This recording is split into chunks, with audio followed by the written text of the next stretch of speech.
America, Israel और Iran जंग का आज 7वां दिन है। इजराइल और अमेरिका ने आज ईरान के शिराज शहर पर हमला किया। ईरानी मीडिया के मुताबिक इस हमले में 20 लोगों की मौत हो गई और 30 घायल हो गए। वहीं ईरानी सेना ने लोरिस्तान इलाके में अमेरिका का MQ-9 ड्रोन और इजराइल का हर्मेस 900 ड्रोन मार गिराया। जंग की वजह से अंतर्राष्ट्रीय व्यापार के रास्ते भी प्रभावित हुए हैं। फ्रांस के परिवहन मंत्री ने कहा है कि फारस की खाड़ी में 52 फ्रांसीसी जहाज फंसे हुए हैं और 8 जहाज रेड सी में रुके हुए हैं। ईरान इजराइल जंग अगर बढ़ा तो भारत में रसोई गैस की किल्लत बढ़ेगी। इस स्थिति को देखते हुए सरकार ने इमरजेंसी पावर का यूज करते हुए देश की सभी ऑयल रिफाइनरी कंपनियों को LPG का उत्पादन बढ़ाने का आदेश दिया है। रॉयटर्स की रिपोर्ट के अनुसार मिडिल ईस्ट में बढ़ते तनाव और सप्लाई चेन में रुकावट की वजह से गैस की सप्लाई प्रभावित हो सकती है। इसी खतरे को देखते हुए मोदी सरकार ने गुरुवार देर रात आदेश जारी किया। कर्नाटक सरकार ने 16 साल से कम उम्र के बच्चों के लिए सोशल मीडिया के इस्तेमाल पर रोक लगाने की घोषणा की है।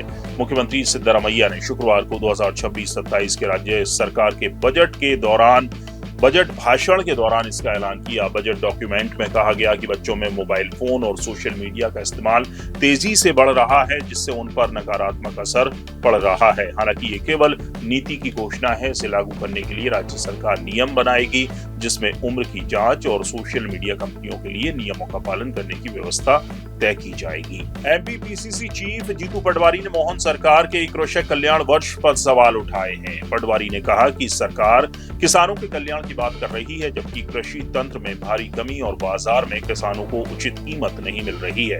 उन्होंने कहा कि कृषि विभाग में 60% पद खाली हैं। उन्होंने कहा कि CM पहलवान हैं, लेकिन अफसरों के दांव में चित हो जाते हैं। एक और कृषि कल्याण की बात करते हैं।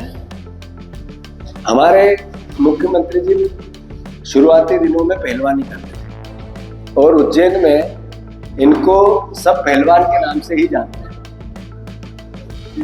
तो जब ये पहलवानी की बात करते थे तो इनके पास कोई भी अधिकारी आते हुए पहलवानी दाव देके जाते और मुख्यमंत्री उस पर प्ले कर जाते और खुद चित हो जाते। नेपाल में आम चुनाव की मतगणना जारी है। 138 सीटों पर आए शुरुआती रुझानों में रैपर और काठमांडू के मेयर रहे बालेन शाह की राष्ट्रीय स्वतंत्र पार्टी एक सीट जीतने के साथ 102 सीटों पर आगे चल रही है। ये पार्टी 2022 में बनी थी। वहीं गगन थापा की पार्टी नेपाली कांग्रेस ने एक सीट जीत ली है, जबकि 12 सीटों पर आगे है।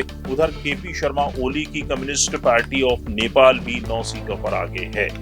UPSC ने सिविल सर्विस एग्जाम 2025 के फाइनल रिजल्ट जारी कर दिए हैं। 958 कैंडिडेट अलग अलग सर्विस के लिए क्वालिफाई हुए हैं। राजस्थान के चित्तौड़गढ़ के रावत भाटा के अनुज अग्निहोत्री ने ऑल इंडिया एग्जाम में टॉप किया है।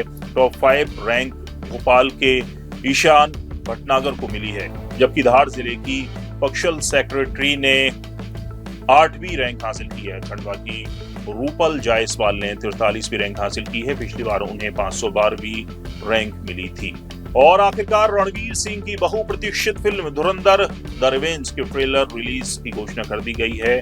फिल्म का ट्रेलर कल सुबह 11:01 पर जारी किया जाएगा। धुरंधर द रिवेंज को 5 भाषाओं हिंदी, तमिल, तेलुगु, मलयालम और कन्नड़ में रिलीज किया जाएगा। ये फिल्म 19 मार्च को दुनिया भर के सिनेमाघरों में रिलीज होगी। फिल्म की रिलीज का समय भी खास है, क्योंकि ये गुड़ी पड़वा और उगादी के मौके पर और ईद से ठीक पहले दर्शकों के बीच आएगी। समाचार लुकआउट के इस बुलेटिन में आज इतना ही। वीडियो पसंद आया हो तो लाइक कीजिए, शेयर कीजिए और हर छोटी बड़ी खबरों से अपडेट रहने के लिए हमारे चैनल समाचार लुकआउट को सब्सक्राइब जरूर कीजिए। कल फिर हाजिर होंगे दिन भर की बड़ी खबरों के साथ, क्योंकि जहां खबर वहां नजर। नमस्कार।